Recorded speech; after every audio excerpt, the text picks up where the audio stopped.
Well, hello everyone. It is Dave. It is hot, hot, hot here in Southern California. We had a couple 90-degree days this past week. And if you're wondering where Bo is, she's right here.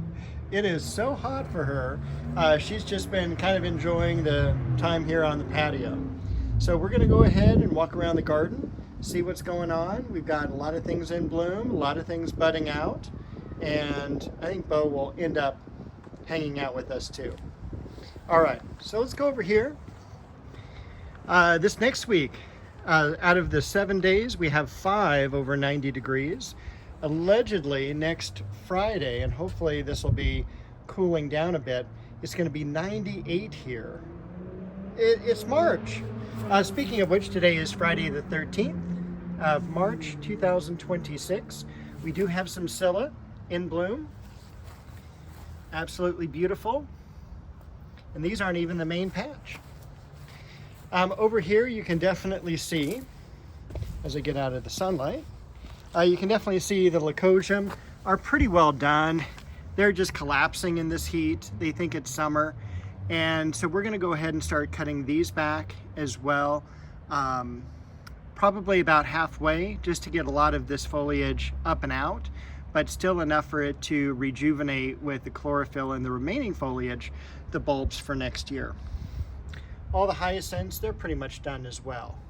So, and what did I tell you? What did I tell you? Bo had to come with us.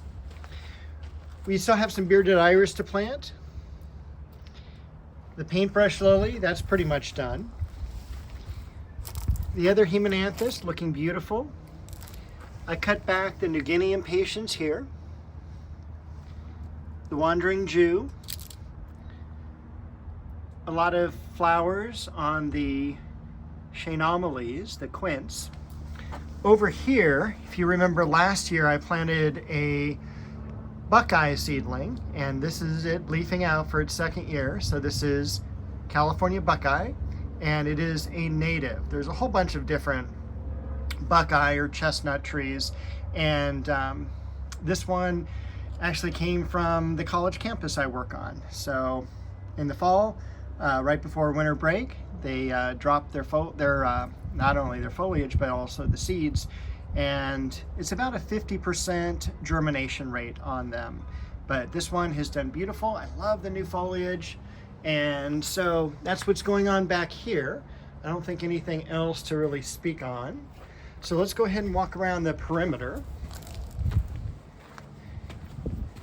All right, so some African daisies still in bloom. They close at night, so they're beginning to close right now because it's getting toward evening time.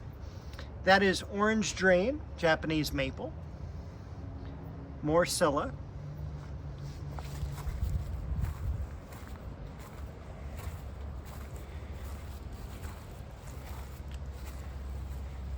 Variegated Alstroemeria.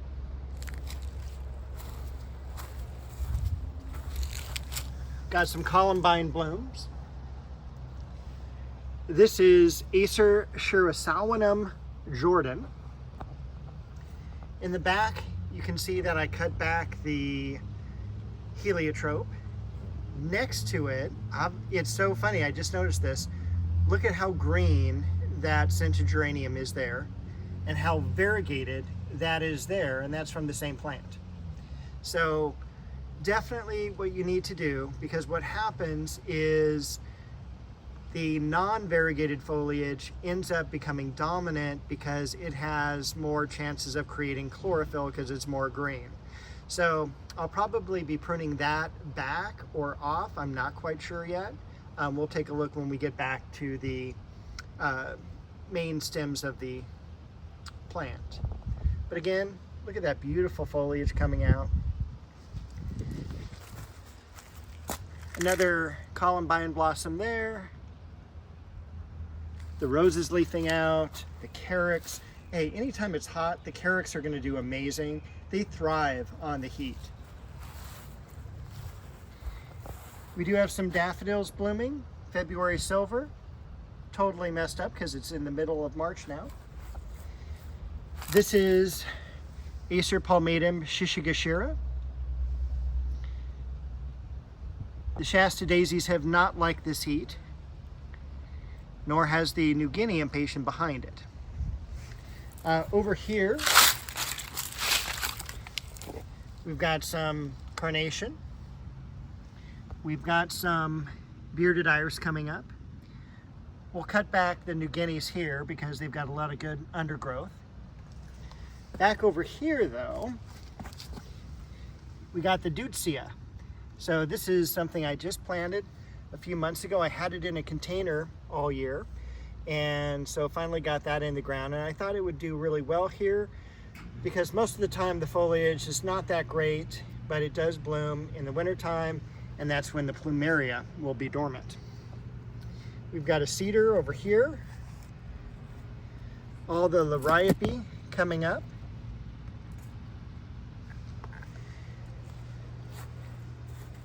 Once again, the beautiful Clivia. Hopefully this will be in a few more videos. Look at that blossoms on this. 1, 2, 3, 4, 5, 6, 7, 8, at least 9. They're all looking really good. The penguin pine. Makawa Yetsubusa. And look at all the foliage here on these Japanese maples. My favorite one, and I'm still super glad I got it, is the Sensu, which is this variety here.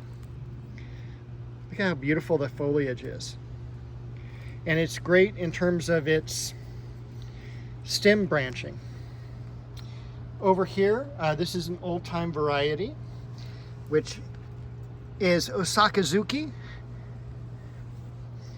This is supposed to be a red Shishigashira, and the variety there is Kurenai Jishi. Over here, we've got the one fern that I planted from the back 40, from the holding area. This is Waterfall. I dug this out because I didn't think it was living, and it is proving me wrong. It is putting out a little bit of new growth. We'll see how much that does. It'll probably just be planted right here. Check out that celery. Kind of cool. And also look at the blooms on the Magnolia Elizabeth. And Bo is eating grass. All right. So let's go over here. Most of the jasmine are now done. Again, it's with this hot weather, so much of this is burning out early. It's very distressing. Over here we've got the not only blossoms, but we'll have some seed from this Japanese maple here. This is Sangugaku, or coral bark. Got a lot of this foliage here producing flowers and seeds, so that's kind of cool. So here are the Scilla.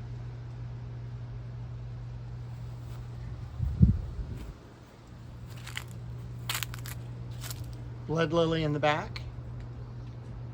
Acacia cousin-it. And behind the rock there is a lily.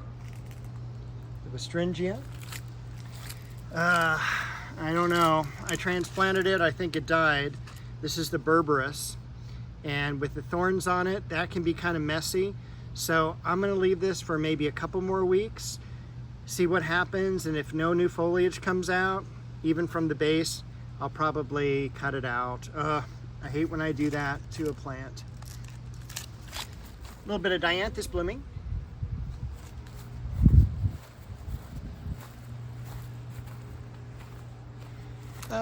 Let's see.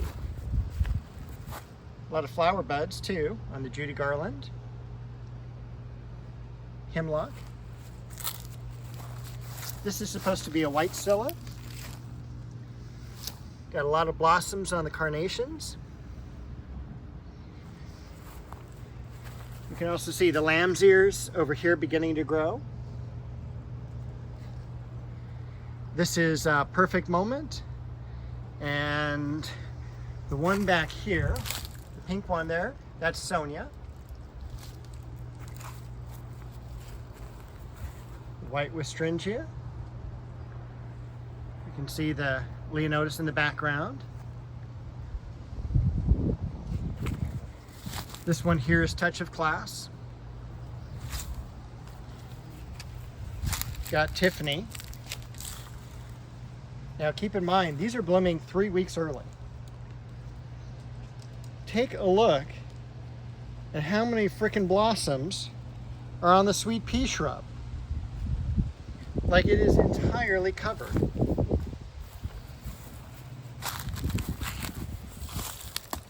Got the garden party right here.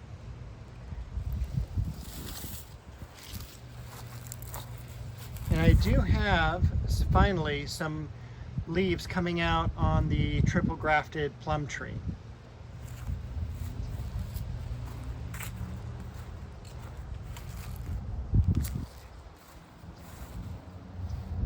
Oklahoma, creeping geranium. Got some Mount Hood, or is it White Lion? I can't remember. I think, I don't remember. I think it's Mount Hood. Daffodils. Got some leaves coming out on the, and buds coming out on the cherry. Still have some Iris Nata blooming. Foliage just coming out on the apricot. Look at that red rose. Stunning. Sandback jasmine. Buds coming out on the Indian summer. Bow. Waiting for some leaves to come out on the flowering apricot. All right. I think she's telling me she's tired. It's a good idea to come inside. We'll call it a day. Hope everyone has a great week. Stay cool if you're in the hot regions, and we'll be back shortly to walk you through the garden after another week.